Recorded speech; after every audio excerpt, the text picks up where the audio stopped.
Que ele vem do Ceará e se chama José. Vem de lá e no seu caminhar foi bem longe na fé. Não foi nobre, nasceu junto aos pobres no alto da serra, pra amar e cuidar dos pequenos e humildes da terra. Abra sua memória e conta a história. Reflexão sobre o valioso serviço dos homens consagrados à caridade, ou os colaboradores do Padre Ibiapina, chamados Beatos. O Padre Ibiapina marcou a vida do povo nordestino. Sua ação missionária provocava mudanças de comportamento nas pessoas, promovia atitudes solidárias e despertava novas esperanças. Seus apelos de amor a Deus e ao próximo tocavam a mente e o coração dos ouvintes, da gente importante e do povo simples. Sua imagem ficou associada, sobretudo, às casas de caridade.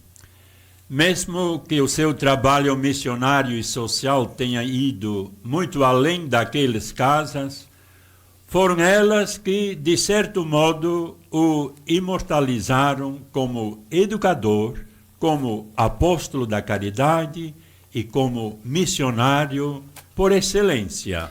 Muitos homens se destacaram como doadores, assumiram diretorias, participaram na administração externa das casas e garantiam os recursos para a sobrevivência da instituição. Alguns ficaram à frente dos mutirões das casas de caridade, dos cemitérios, capelas e igrejas, administrando as obras e cuidando de recolher esmolas para a alimentação dos trabalhadores e dos retirantes famintos que chegavam ao pé das obras. Padre Ibiapina designava os beatos conforme as necessidades e a vocação de cada um. A organização era em função do acolhimento, do ensino e da caridade cristã.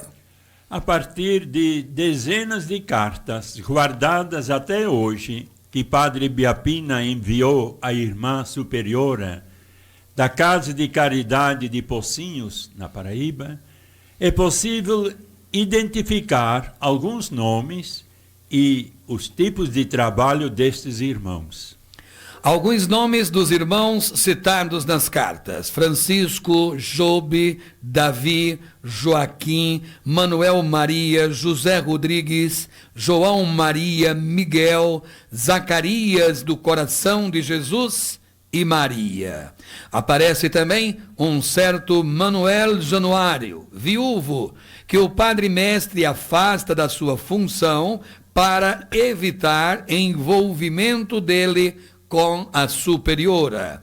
Ao irmão Inácio e Aurélio vamos dedicar um programa especial. Mas qual era o serviço deles?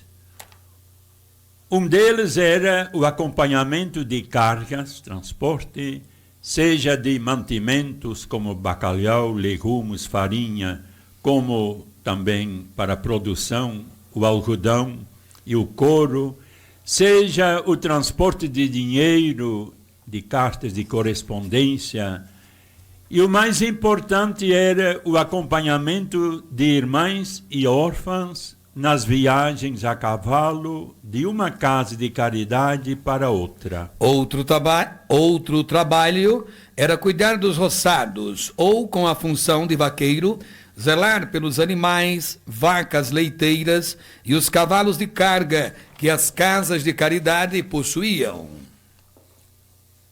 Uma outra função era a de esmoler. Essa função exigia uma pessoa da total confiança do padre, já que o esmoler percorria localidades distantes, recolhendo mantimentos, dinheiro, e exigia uma pessoa forte e saudável para aguentar longas viagens, muitas vezes por caminhos perigosos.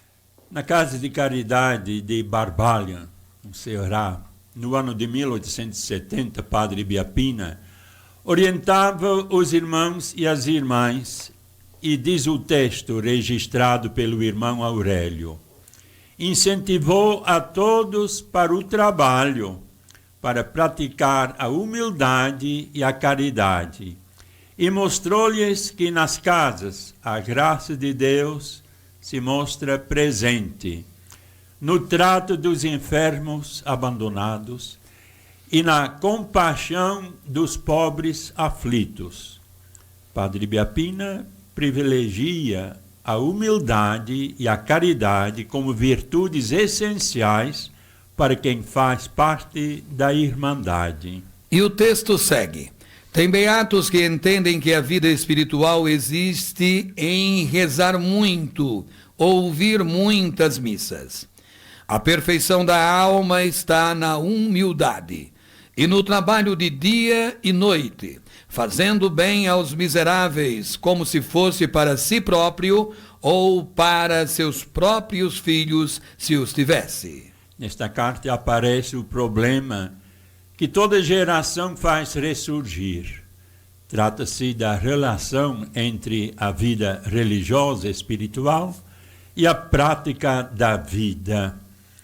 Não existe esta oposição entre servir a Deus e servir ao próximo. O Padre Mestre procurava formar gente que fosse servidora dos mais pobres e miseráveis, que são verdadeiros irmãos, fratelli, amigos e amigas de Deus.